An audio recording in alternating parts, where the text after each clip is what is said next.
In this lesson, we cover issue sheets or usage sheets, which is about allocating inventory from storerooms or cold rooms to various departments to track gross profit percentages. Here are the steps. Step 1. The day before, stock is allocated to main prep areas. This includes frozen products being moved from the freezer to the cold room for overnight defrosting. This defrosting process should follow a defrosting food policy, ensuring appropriate practices. Additionally, dry ingredient quantities need to be calculated based on frozen product quantities and recorded. Both the store's controller and chef should sign for issued products. Let's inspect an issue sheet document for meal preparation.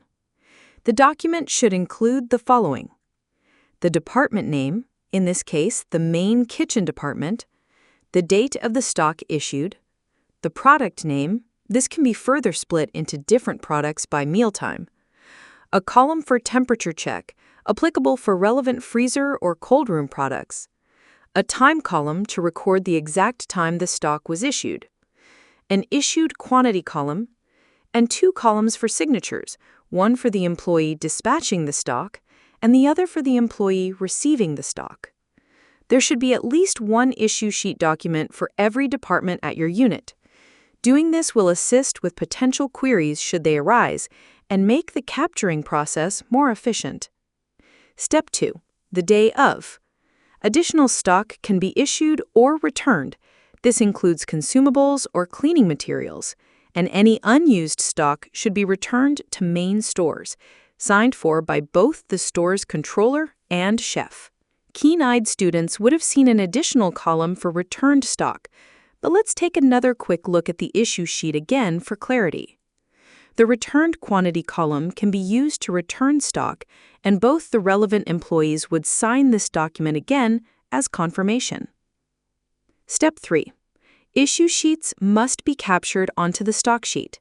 This means quantities issued are captured to get the issued costs for the day. This task can be performed by the store's controller for larger canteens or an admin controller, with the store's controller being preferred to ensure segregation of duties.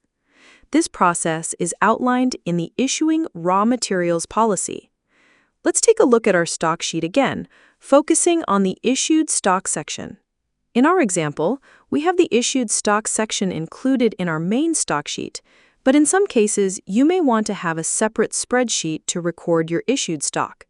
In such cases, you need to ensure that the correct unit of measure and price per product are as accurate as possible to ensure correct calculation of your issued stock. In addition to that, your spreadsheet should contain a quantity issued column per day of your current trading week and a total column to sum up the values for the issued stock per product.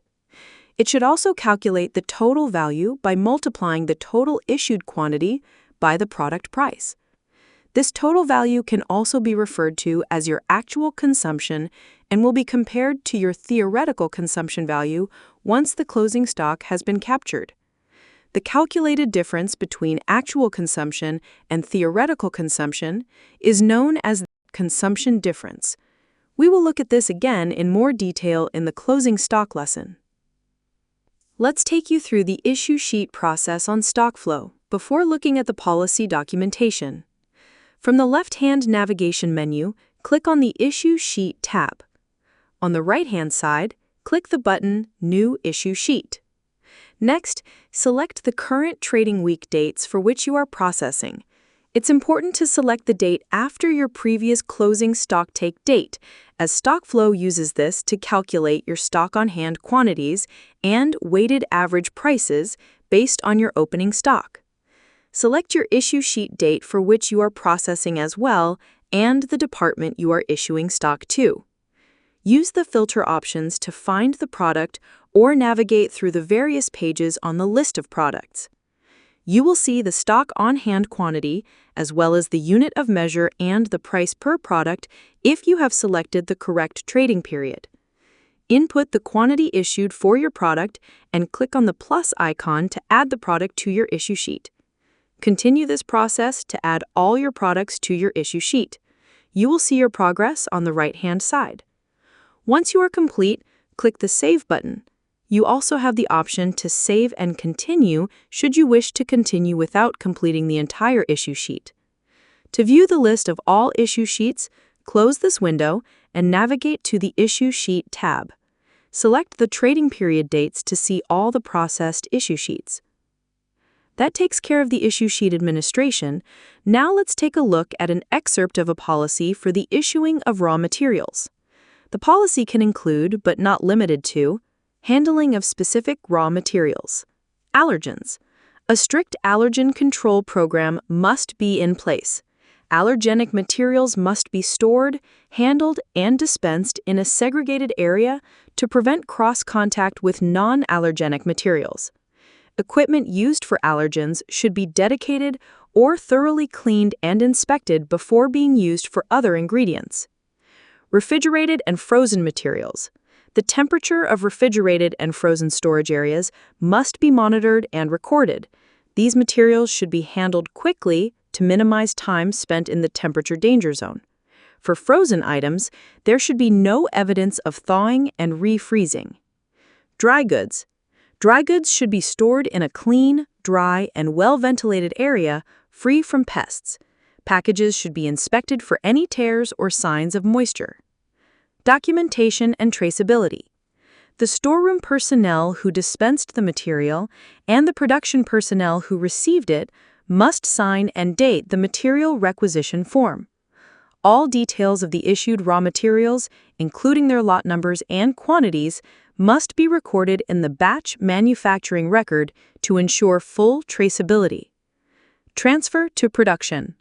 Once weighed and labeled, the raw materials for a specific batch should be assembled on a clean pallet or cart. These materials shall then be transferred to the designated staging area for the production line. The production department must verify the received materials against their copy of the material requisition form before accepting them into the production area. Corrective actions. In the event of any deviation from this SOP, such as incorrect material or quantity, damaged packaging, or documentation errors, the following steps must be taken. The process must be immediately halted. The deviation must be reported to the manager or supervisor and the quality assurance department. The affected materials must be quarantined. An investigation will be conducted to determine the root cause, and corrective and preventative actions will be implemented. Record keeping. All completed material requisition forms and associated documentation shall be maintained for a specified period as per the company's record-keeping policy and regulatory requirements. This is crucial for traceability and auditing purposes. Now that the stock has been issued and costed for, the production team and front-of-house team will prepare to sell these products. This leads into our next lesson on recording the income and any additional expenses for your unit. Let's take a look at that process.